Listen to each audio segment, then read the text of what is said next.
What up, what up? It's Ace the OG. Back on the top, back on the video. So the title of this video is gonna be, you can't be scared all your life. So that's the logistics of what the video is gonna be about. I may title it a little bit differently, but it's gonna be very similar to that particular title. So admin notes, thanks again, all subscribe to the channel. I endeavor to keep pushing video out. You leverage, you better yourselves. Also, another admin note, I really appreciate all the subscribers. They've been rocking with me for the last 2 years. Even the ones that have been with me for the last roughly about 2 months, because I've acquired a little bit over 1,000 subscribers over the last 30 days because of my viral video.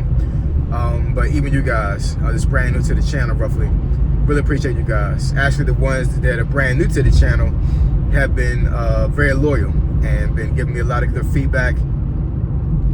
Always commenting, always liking the videos, even though I don't ask for it, right? But you know, I'm one of those folks that I'm very anecdotal when it comes to my content. You know, I don't think I need to ask anybody to like, share, or subscribe to my channel, because at the end of the day, if you like the content, you like the content, and it's gonna do what it do, right? But like I said, I really appreciate all you guys. So let's get into it. So why do I say that you cannot be scary or scared all your life? So I'm going to relate this to a situation that happened to me when I was younger. I want to say I was about 8, maybe 7 or 8 years old.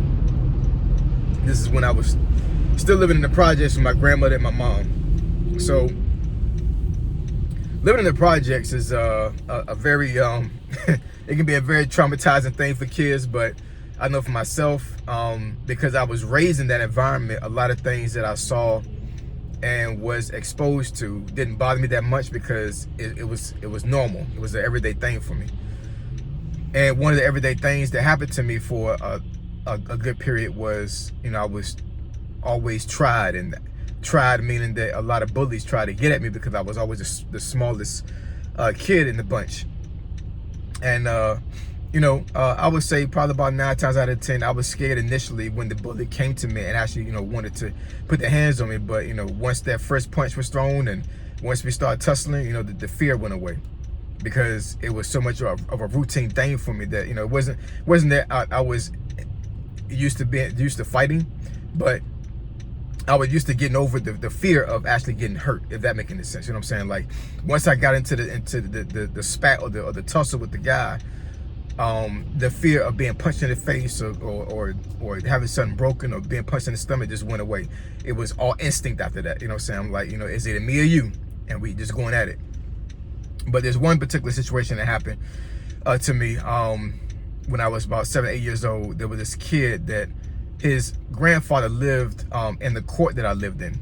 So court meaning, like, you know, the projects that I lived in, it really looked like military housing. Was actually built by the Army Corps Engineers, and there was a sidewalk that separated the two buildings in that court that I lived in. So, you know, basically you had a row of townhomes, I guess, to a certain degree, and you had every single home that had a yard in front of their house, and there was a sidewalk that split the two buildings.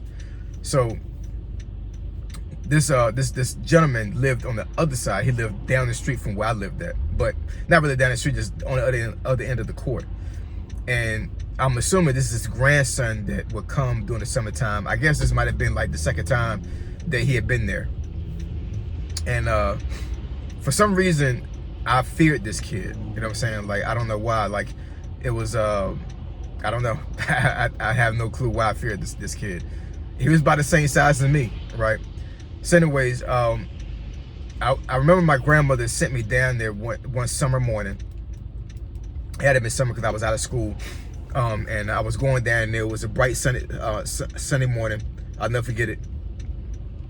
She sent me down there to the house to ask this kid's grandfather for some sugar. You know, back in them days, you know, a lot of folks the black community as a whole anyway were very supportive of each other. You know what I'm saying? So like, I remember clearly, like, a couple of times my grandma would go down there and ask him for some stuff, and then he would come over and vice versa. So anyways, I go down there, I knock on the door, and the kid gave me, I guess he said something crazy to me. I don't know what he said, but he came outside. Now I'm going there just to talk to his grandfather to get some sugar for my grandmother. And he started talking crazy. And then all of a sudden we start fighting. First time we ever fought, right? And you know, he getting the best of me and everything, whatever. And I think he getting the best of me because I was scared of this kid. So eventually I was able to get away from the fight and I ran home. Now running home was like not even like, it was basically like running from your front door to like the end of your driveway. Your driveway is very long. It was a very short distance. And I get to the door and the door is locked. And I'm like, what's going on here? Like, you know, my grandmother didn't play that when it came to her door being locked. Especially if I was outside, she always wanted to make sure that I had free reign to come back and forth into the house if I was outside. So the door was locked. So then I immediately go to the window beside the door to, you know, look in and see what's going on. My mom was standing there at the window, and my mom, I'll never forget it, she looked at me and then she pointed at the kid that was right at the court at the sidewalk, and I could read her lips, and she was like, "You need to go get him." Basically she was saying was that I saw this whole fight and you ran from this kid. We're not playing that. You can go and finish what you started. You know what I'm saying? Like, or you finish what he started. In any case, you're not coming in this house or whatever until you stand up for yourself and you actually go over there and do what you got to do. So, you know, like I said, I'm scared of this kid. So I go back over there. We start fighting again, and long story short, I won. You know, I got over it. You know what I'm saying? And he never tried to bully me again. So I say that story to say that I think some folks on YouTube treat YouTube as the kid that I was scared of, as far as like being scary when it comes to posting content, posting certain type of content, being able to get up here on camera and actually, you know, revealing yourself and being able to, you know, talk to the camera and just being comfortable with actually just being yourself.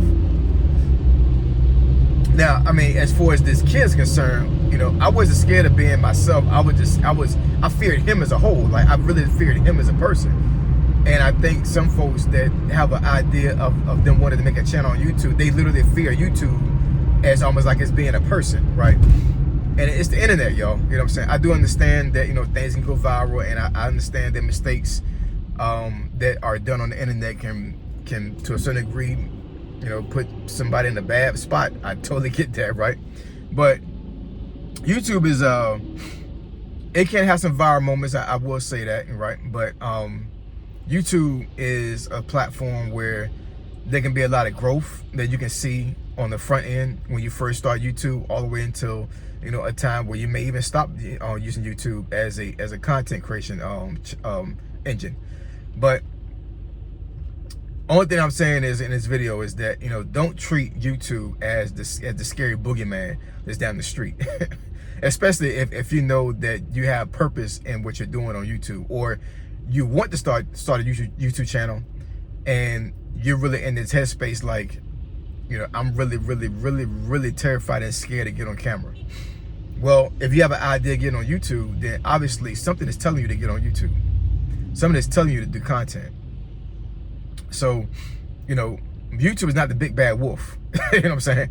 It's not the, you know, the scary bully that's down the street that's going to beat you up when you get on YouTube. You know what I'm saying? You know, tackle your fears, right? Because you can't be scared all your life. There's so many things that can happen in your life where you can be fearful, and it'll stop, and the fear will stop you from actually achieving a certain goal. And as adults, we can't be scary our whole lives. You know what I'm saying? We cannot be scary. As a kid at 8 years old, my mom taught me that even at 8 years old, I could not be scared of this kid. I had to get out there and do what I had to do. You know what I'm saying? And you know, all my life, I've gone through so many scenarios in life, especially in the military, where, like, you know, I remember being on my first Chinook helicopter, and we was getting shot at, and it scared the hell out of me. It really did, you know what I'm saying? And then after a while, it was, you know, it became a not necessarily a habit, but I mean, but, you know, I knew that the danger was there. But it's like, you know, I got to do what I got to do. This is the job that I chose to do. So, you know, I can't be fearful. I mean, of course, I'm apprehensive on certain things, but I have to go out there and do this because this is what I chose to do. This is what I have to do. So I know with YouTube, I really treat it as something that I have to do this because this is something that's in me. And one of the ways you're gonna be successful in YouTube is to treat YouTube like that. But you can't be scared of YouTube. You gotta be out. You gotta put yourself out there. So once again, YouTube is not the boogeyman, right? Don't be scared all your life. You know what I'm saying? Conquer your fears and get on YouTube and do what you gotta do. All right. So you want me to discuss this topic or subject do you think is beneficial to your channel? Email me aceog757@gmail.com. My email address is in the description below. Say so G, signing out. I'm gone.